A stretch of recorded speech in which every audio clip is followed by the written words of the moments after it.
Yes. 1, 2, 3, 4, 5, 6, 7, 8, and 1, 2, 3, 4, 5, 6, 7, 8. During a competition, that simple 8 count is constantly going through an athlete's head over and over again. Yes, I did say athlete, and when I say athlete, I mean cheerleader. Lots of people can argue the fact that cheerleading is not a sport, but I'm going to explain to you the stereotypical sexist sport of cheerleading is indeed a sport. What people don't realize is that there's more to cheer than just a pretty face waving palms on the sideline. It's competitive, it's dangerous, and it's not as easy as it looks. Cheer requires a great deal of athleticism. Routines involve such things as twists, flips, jumps, tosses, and not to mention control, balance, and the flexibility that you must have. According to the American Prospect, 29 of 50 high school associations consider cheer an actual sport.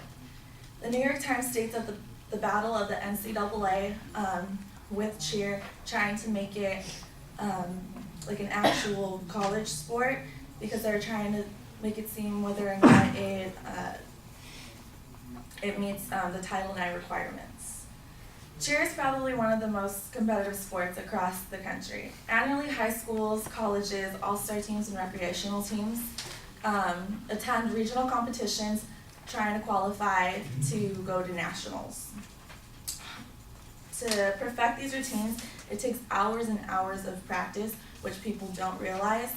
Not only do they practice dance routines, but after that, you have to go to gymnastics, and the gymnastics aspect of cheerleading is a lot harder than people realize. It plays a huge role in a lot of the routines. Perfecting every twist and flip in the air, hoping to stick every landing is really crucial, especially during competition season, because any mistake, or even if you walk off the floor at any part of time, can deduct points from your routine and even hurt your standings to even qualify for nationals during the competition. Cheer is also a very dangerous sport. It's said to be one of the most dangerous sports by ABC. According to the New York Times, injuries have doubled since the 90s, making it one of the most dangerous sports there is today. Most of the injuries are catastrophic, and some of them have led to death. In 2007, the New York Times wrote an article on a girl named Jessica Smith, who during a football game, they had did a stunt where she was up in the air and they were tossing her into a basket, and her teammates ended up dropping her, and she broke her neck into 2 parts. So she missed being paralyzed by 1 milliliter. So she could have been in a wheelchair for the rest of her life. And so with cheer, it takes a lot of trust, because you have to be able to not only work with your teammates, but a lot of the flyers have to be able to trust the people who are under them to catch them. And it also builds strength with those girls, because I'm sure most of the time you hear cheerleaders say, we don't lift weights, we lift athletes. So, yeah. As an example, in high school, I was always the athletic type. I played softball for 3 years in high school, and I was also in volleyball. I played varsity softball my freshman year through my junior year, and I was captain for my volleyball team my sophomore through my junior year. I ended up quitting those sports because I didn't like the coaches, and so my parents had pushed me to keep doing sports. So I was like, all right, I'll try cheer, because I was one of those people who stereotyped it as, oh, it's not hard, it's just probably, you just gotta stand on the sideline and just wave palms and cheer. Little did I know that the gymnastics aspect of it is a lot harder than it is. The hours of practice that they actually do was a lot harder than I was on the softball diamond or on the court. I would go home more sore than I would after a softball game or after a softball practice, because gymnastics uses every single muscle in your body. You have to stay tight 24/7, and if you even get loose for a minute, that could fail in one of your stunts, and you could, I've seen girls twist ankles, I've seen them get burn rubs on their face from falling on the floor. It's a lot harder than it looks.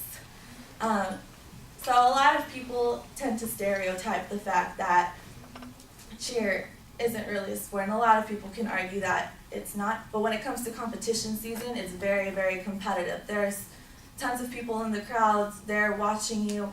Girls are trying to give it 100% of, just so that way they can get that title and go to Worlds in Florida. And it's very dangerous, like I said, as well, because there have been previous deaths. Like 2 weeks ago, an all-star cheerleader had died from an asthma attack during a practice, and no one had noticed.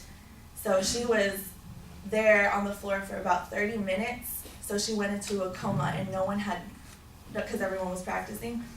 So that had ended up leading to her death. And it's also not as easy as it looks. I am a perfect example of that. I was going into it not thinking that it was gonna be as hard, but for doing it in high school for 1 year, I definitely learned a lot. So I will argue that cheer is a sport.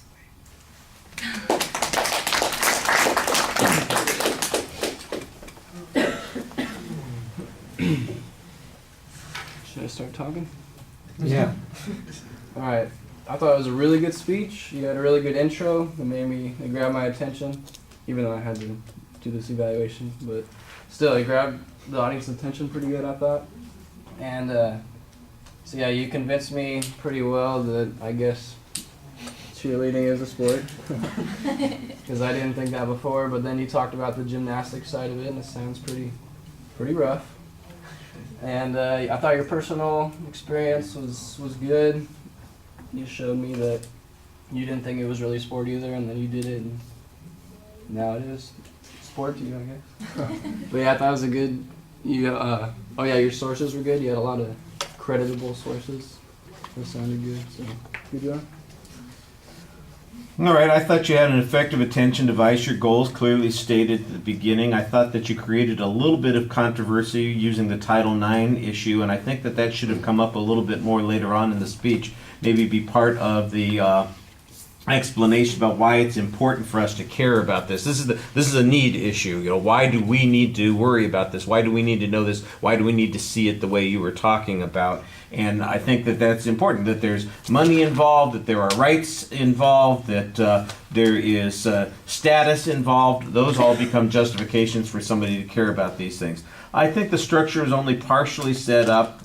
Once you got going, it was relatively easy to follow. I didn't have any problem with what you were doing, but I think in the second half of the speech, you just were a little bit more random with your examples than you were in the first part of the speech. I like the start on the one section where you talked about danger. You know, here's the first. This is a good example of one of our claim of fact speeches. If we were going to talk about this, what makes something a fact? Well, what are the criteria that establishes something as a sport? You know, tell us what those criteria are, and then show us how your subject fits those criteria. I guess the criteria that you come up with is, you know, how hard the work is, how dangerous it is, the nature of the competitions, you know, those sorts of things. So that ought to be really the structure that you are consistent with during the speech. And I think you come back to that pretty regularly. You are dependent on a lot of personal examples. I liked some of the statistical information about the danger. I don't think that all of your examples work as well as they ought to. Not that I think that it would be a good thing that this poor woman was paralyzed, but as an example, it doesn't seem to fit quite as dramatically because she could have been paralyzed for her whole life. I'll bet you that there are plenty of examples where people have been severely injured and paralyzed and impaired in some way, or like you mentioned, killed.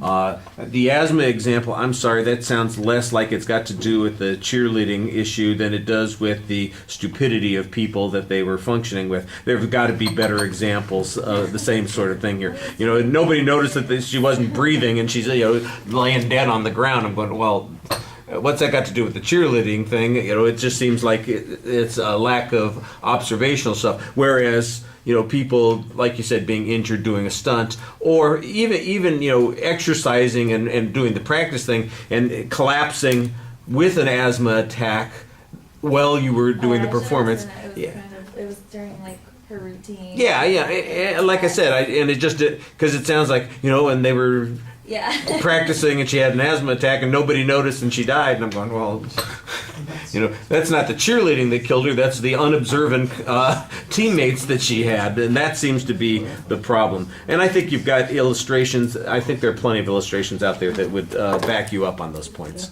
All right.